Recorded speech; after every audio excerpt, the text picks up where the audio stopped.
Alright, I think everything's good now.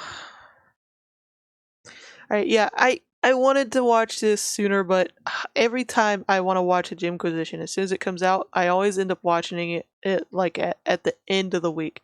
And it's every Monday, but I always end up watching it literally at the end of the week.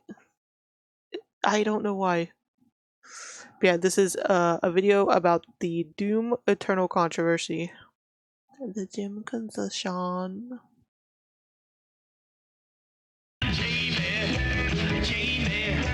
No two nights are the same. Life is one long glorious game. With Jamie and the bad. I'll leave the captions on.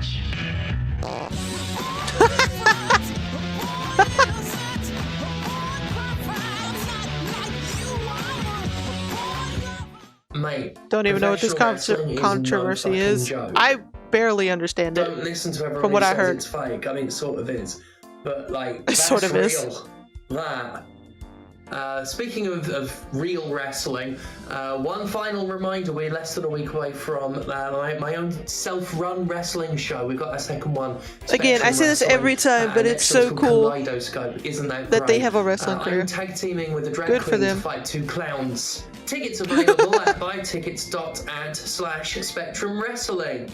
It's on November 19th. Speaking of clowns, we're going to be talking about an executive producer today.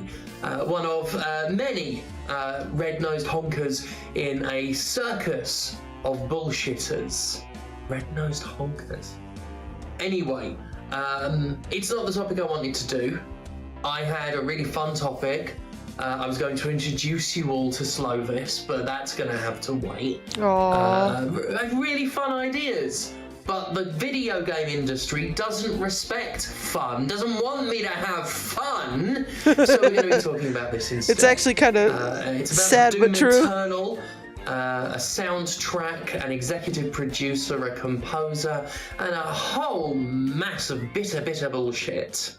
Bangers and mash, bangers and mash. You see what I mean though, right? I've done my best to keep episodes lighter in 2022 than 2021, not ignoring all the horror stories that emanate from the video game industry, but at least focusing on other things, like NFTs, the shameless... Yeah. To be fair to Sterling, they actually do try to have like better videos. They don't always want to be talking about how disgusting the video game industry is. They're literally they're leading the charge. They're holding the line on still holding them accountable, basically. But let them have fun too. Breed of new Blizzard games, hilarious meltdowns from transphobic developers, Google Stadia fulfilling its prophecy of death, shady PR-written puff pieces promoting Call of Duty and given to journalists to post as their own work. And that whole Helena Taylor thing. The show is too dark sometimes, people say. The topics have been depressing. The lack of escape from an increasingly horrible world too overwhelming. And you know, they ain't wrong. It is dark, depressing and overwhelming, and I try my best to bring levity. I had plans for this week, big old plans. I was gonna dress up and everything, but nope.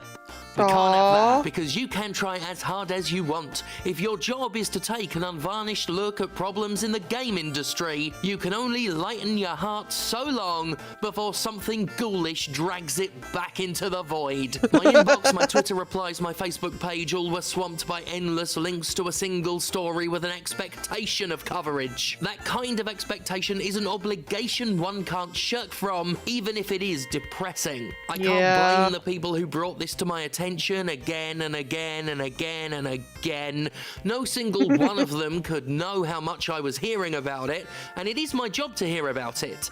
So, here goes. Composer Mick Gordon, whose music is featured in a number of Bethesda titles, made a stunning statement earlier this week detailing his work. I just have to say, like, I think this controversy thing, like, I think it was actually, like, first talked about, like, a year ago, wasn't it? Or am I remembering wrong? Like, it was first, like, pointed out or brought up briefly. I don't know. I just feel like we're rehashing and re-bringing up bullcrap now. It's just and making it worse. Work on the soundtrack album for Doom Eternal. It's a response to what he calls false allegations from the game's executive producer Marty Stratton, following criticism of Eternal's OST. So first which you're hearing was about it, pilloried yeah. for its low It wasn't like quality. made a big Marty deal, I lied don't about think. the circumstances surrounding Like I don't think it was made into a big deal. I think it was just like a small statement or whatever, a small tweet or something. And I don't know. I just remember like I think it was briefly mentioned or something was suspicious, you know? But you don't care about Doom. Rude, Phoenix, rude. Is he not bootylicious enough for you? God, I don't know if I still have that picture, but I think I have that picture. I'm not gonna look for it now. But there's like this like picture someone made of literally the Doom guy in his suit, but it's his armor, but his ass is showing.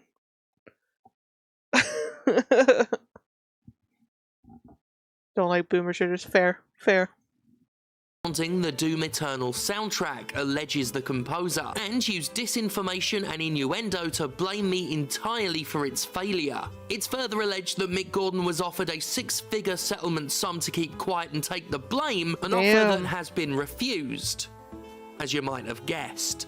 Marty's blame came in the form of a Reddit post, now tagged with a quote-unquote potentially misleading warning. It 3 does years pretty much ago. put the responsibility for the So it was a soundtrack while on ago. Gordon's shoulders, putting him at fault for delays and not delivering music on agreed-upon dates. His apparent unreliability led id Software to rely on their lead audio designer Chad for the soundtrack, with the differences between soundtrack album mixing and in-game mixing being cited as a reason for the OST's poor quality. It's a lengthy post that portrays Mick Gordon as very much the... I heard one of the main things that people didn't like about Doom Eternal, which I have not played yet. I do plan on playing in the future, but I'm so backed up on video games, it's not even funny. Like, it's mainly like a top tier game, but the main gripe I heard about Eternal, without going into like spoiler shit, was basically just the game music, the game sound. It's just, it wasn't the same. problem. This claim is now disputed Don't have heavily any with nostalgia for the receipts that series appear either, to so favour that's something Gordon's super side of the interesting. Yeah. story. Let's just say the I community have has already super decided nostalgia about it. and told The Marty first to game I fuck ever played himself. was Right off the Doom bat, or at 2, least I after think, a on my bunch of brother's very PC. well-advised clarifications, Gordon details how difficult It was 1 or to 2. stick to an already tight was schedule like 5. for a project that changed direction mid-development, was nowhere near complete, and required fully finished music to match gameplay 2 years before launch with hardly any gameplay provided. All this with poor communication, contract delays, and expectations that, in Gordon's professional opinion, weren't realistic. Gordon had been in this situation before. He worked with Bethesda-published games, after all, and proposed a solution that had worked in the past. Write music to an overall theme rather than produce 2 levels worth of music a month, and narrow things down as development got more complete and there were actual levels to work with. Marty shot it down, Gordon says. He rejected my belief that the current schedule was flawed and suggested my act of trying to do something about it was a sign of incompetence. Refusing to accept the reality of the situation, he threw the proposal back in my face and proceeded to tear me down for having the audacity to raise the issue in the first place. Unsurprisingly, the game taking shape months later inevitably proved my guesswork compositions didn't fit. Weeks of work got thrown in the trash and calls for urgent rewrites came amid milestones already packed tight. Much of the post speaks to problems we've heard about so many times in mainstream game development. It's Terrible always planning, upper poor management, communication, constant leadership. changes and blindsiding. Overall, it all goes back to what we know is one of the Here's most just Pokemon damaging Yellow. obstacles in all of game dev: lousy Knuckles, fucking oh. management. First Isn't console that was a what it Game always Boy. comes down to? Anthem, Colonial Marines, Fallout 76. Whenever we hear about troubled Mine development, was, the I common believe, thread has the always Super been Nintendo. poor leadership. Managers, producers, was and mine. executives who fuck everything up Oh, God. and blame everyone else. Gordon says he was overwhelmed by a massive workload while being cut out of meetings. The calls he did have with id were, in his words, frequently hijacked by panic-stricken managers who seldom brought anything helpful to the table and instead just hiked up stress levels. While crunching on the OST, he says he was regularly chewed out, ridiculed, and scorned by management who deemed him a failure. Then, Shocker. Bethesda announced a Doom Eternal Collector's Edition that promised Mick Gordon's soundtrack, something that by this point had no realistic chance of happening in time. Selling a collector's edition under false pretenses. Doesn't Bethesda have prior on that count? The ever-increasing demands for The work, shade. coupled with ongoing crunch and lack of pay, had taken a significant toll on my family and me. I pushed back on the demand, telling them I couldn't continue to work without pay. But no, according to them, I was the one being difficult, the word they used was ball ache, and they urged in no uncertain terms to carefully consider the destination my protest would lead to. Gordon would eventually be paid, after 11 months of receiving no money. Oh, and he later learned that the soundtrack included work he hadn't been paid for, alleging they effectively paid for half of what they used after stockpiling demos, mock-ups, and ideas shared in good faith. id Software stands accused of still refusing to pay for all that it utilised. That's a lot of shit. But there's more. And more. There always is. There And more. always. Bethesda got There always involved, more. but did little to Always undo more. the shit show. Marty continued to be a problem and started issuing threats. Music sent in by Chad had metadata contradicting Marty's Reddit claims of using him out of desperation. He'd been working on an alternate OST 6 months before Gordon's contract. Furthermore, it wasn't up to snuff. Poorly edited and full of issues, making them impossible to work with. Marty would write all this off as a conflict of artist perspectives. Oh, and no. eventually, Marty would just steamroll the whole thing, rely on Chad's work, and take the contracted 12 tracks from Gordon. The resulting OST is well known and well lambasted by now. Hearing the album for the first time, my heart sank, says Mick. Alongside my direct contributions were an additional 47 tracks made by poorly editing together bits and pieces taken from my in-game score. They exhibited the same thoughtless disregard for basic music fundamentals that Wow. played to the preliminary edits id Software showed me a week earlier, but in some cases they'd actually been made worse. In the aftermath, there was more blame from Marty, more threats, more anger. After much back and forth, the producer would propose releasing a joint statement to address the OST's poor reception. We all know what happened next. A Reddit post by Marty alone, I don't. throwing Gordon under the bus. To say this upset Oh, the composer no. is to put it quite mildly. Later, Oh, they no. tried to pay him that 6-figure sum as hush money in exchange for him taking the blame. That's Wow. just incredible. Believe it or not, I've given you the Cliff Notes. It's one of the most course. comprehensive citationed allegations or other rebuttals I've ever seen. It's certainly more detailed, backed up, and consequently believable than the producer's account. Now, it's been pointed out to me that after Helena Taylor caused a shitstorm with willfully inaccurate accusations over Bayonetta 3, the climate might make things harder for anyone subsequently trying to blow the whistle. I've been conscious of that while thinking about this whole thing. Yeah. The level of detail, the comprehensiveness of the rebuttal, however, does make this case so much more rigid. my God. More than that, as I noted earlier, the core of this is nothing we haven't seen before. The sheer exhaustivity makes this account more infuriating to hear, but at its core lies the problem at the heart of so-called AAA games. They're led by a circus of clueless fucking dipshits. We've heard in the past id Software has a crunch problem, something I've argued many times is an abject failure of management. And we've seen the rest of it across the whole business. The unrealistic expectations, the abuse, the impact of leaders with no creative understanding, and refuse a shred of accountability after they fuck it all up themselves. The term used at Bethesda to describe Todd Howard puts it best. These people are seagulls. They fly in, shit all over everything, and leave. So many executives in games Why is don't that understand so the accurate? first thing about games. A fuckload of them enter high company positions with no prior game industry experience. They're hired because they know how to make money, not art. And they're the problem. Blinkered sufferers of compulsive quadripleapitalism concerned only with meeting the Say that unreasonable 3 times deadlines fast. they've promised to shareholders, with no plans in place to actually fulfill the objective. Profit at a human cost. That's their trade. It's this attitude that fills games with predatory monetization, crunches devs to hell, and creates fertile grounds for the exploitation and abuse we've heard so much about these last few years. Said it before, I'll say it again. Investigate every video game company. Shitty leaders infest this industry like a plague of fucking roaches.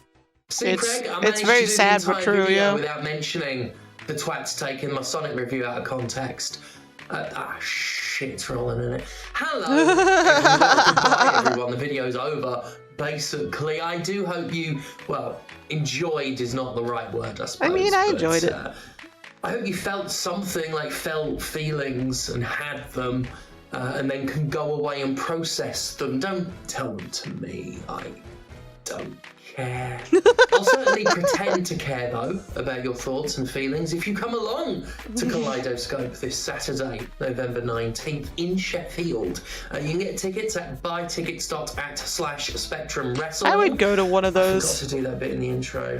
We're gonna have to edit. I'm gonna have to do something now, Justin, and put it in then. Tickets available at buytickets.at/Spectrum Wrestling.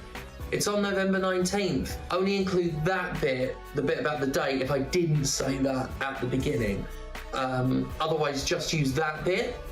And then also don't include that bit that I was filming in between doing the intro and the outro where I got my tits out. Other than that, all that Oh remains my to be God. said is thank God for me, and I will see you next time.